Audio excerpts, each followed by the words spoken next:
नमस्कार, स्वागत है आपका एक नई कहानी में। कहानी को बड़े ही ध्यानपूर्वक पूरा सुनिएगा।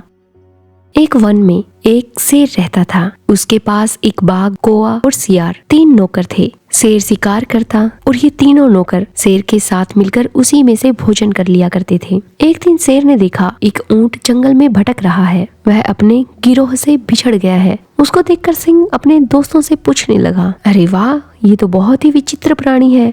जाकर पता लगा कर आओ, ये वन्य प्राणी है या किसी गांव का प्राणी है। ये सुनकर कौवा बोला, स्वामी, ये तो ऊंट है और ये गांव में रहता है। हमें लगता है आप इसका भोजन कर लें। आपको इसे मार लेना चाहिए। शेर कहता है, नहीं, मैं अपने यहाँ आने वाले अतिथि को नहीं मार सकता। कहा गया है कि विश्वस्त और निर्भय होकर अपने घर आए शत्रु को भी नहीं मारना चाहिए। मैं अपने पूर्वजों की इस बात का मान रखूंगा। जाओ, इसे अभय दान दो और मेरे पास लेकर आओ। तीनों नौकर ऊंट के पास जाते हैं और उसे बुलाकर शेर के पास ले आते हैं। शेर ऊंट से पूछता है कि दोस्त, तुम यहाँ कैसे? पहले तो तुम्हें जंगल में कभी नहीं देखा। ऊंट ने शेर को प्रणाम किया और कहा, मैं वन का प्राणी नहीं हूँ, मैं गाँव में रहता हूँ, लेकिन अपने टोले से बिछुड़ गया हूँ। मेरे साथी कहीं खो गए, इसलिए मैं इधर उधर भटक रहा था। आपके इन दोस्तों ने मुझे कहा कि आपसे मिलना चाहिए, इसलिए मैं आपके पास मिलने आया हूँ। शेर उसे अपने पास ही रख लेता है और कहता है, ठीक है, आज से तुम भी हमारे दोस्त हो और मेहमान हो। तुम्हें किसी तरह की कोई दिक्कत नहीं होगी, तुम आराम से रहो।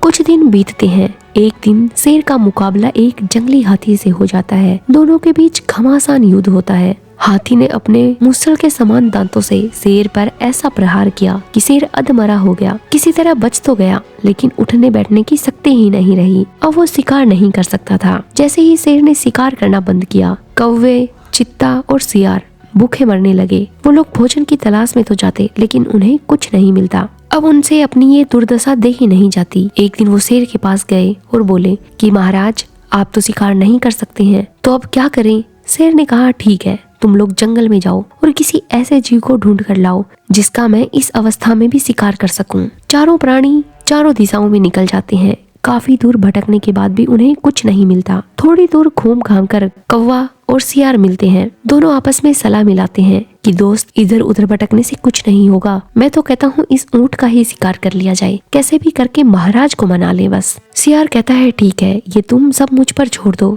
मैं महाराज को मना लूंगा। सियार शेर के पास आता है, थका हारा मुंह बनाकर कहता है, महाराज, कोई शिकार नहीं मिला। हमने पूरा वन छान लिया। अगर ऐसी ही हालत रही तो अब हमारे प्राण निकल जाएंगे। भूख इतनी सता रही है कि एक पग भी नहीं चला जा रहा। चलना फिरना कठिन हो गया है। आप बीमार हैं, अब करें तो क्या करें? यदि आपकी आज्ञा हो तो क्यों ना हम इस ऊंट का ही शिकार कर लें। लेकिन शेर ने फिर कहा, नहीं नहीं, मेरे पूर्वजों ने कहा है कि मेहमान का कभी शिकार नहीं करना चाहिए। हमने उसे अपने यहाँ पनाह दी है, उसे कैसे मार सकते हैं? सियार ने फिर अपनी चालाक बुद्धि दौड़ाई और कहा, महाराज, कुछ तो ऐसा करना ही होगा। और वह शेर को अपनी चिकनी चुपड़ी बातों में फंसा लेता है। शेर भी राजी हो जाता है। सियार ने अपने बाकी तीनों दोस्तों को भी बुलाया और कहा, किसी को कुछ मिला? सबने मना कर दिया कि नहीं। उन्होंने जंगल में बहुत छानबीन की, लेकिन उन्हें कोई जानवर नहीं मिला। कौवा आगे आता है और कहता है, महाराज, आप मेरा शिकार कर लीजिए, आपका कुछ तो पेट भरेगा। लेकिन सियार कहता है, नहीं, तुम बहुत छोटे हो, तुम्हारी चोंच बहुत लंबी है, क्या ही पेट भरेगा, तुम्हारे अंदर तो इतना मांस भी नहीं है।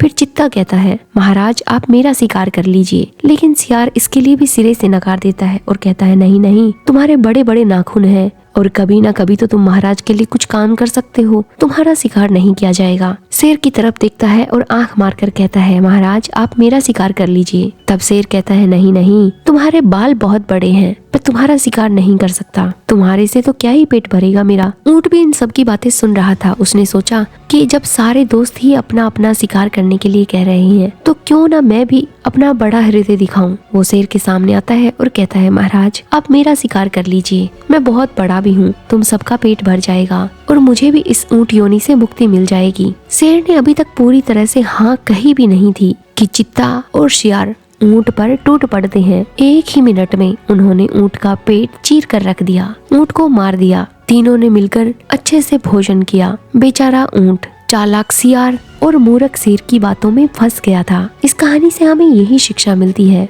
कि मूर्खों के साथ जब भी रहें, पूरी तरह से चौकन्ने रहें और उनकी मीठी बातों में बिल्कुल ना आए। और हाँ, विवेकहीन और मूर्ख स्वामी से भी दूर रहने में ही भलाई है। शेर अगर अपने विवेक से काम लेता तो शायद वो शियार की बातों में नहीं आता। मूर्ख शेर और चालाक शियार ने भोले भाले ऊंट का शिकार कर लिया। कहानी कैसी लगी कमेंट करके जरूर बताइएगा और ऐसी ही प्यारी कहानियों के लिए हमारे चैनल को जरूर सब्सक्राइब कीजिएगा। धन्यवाद।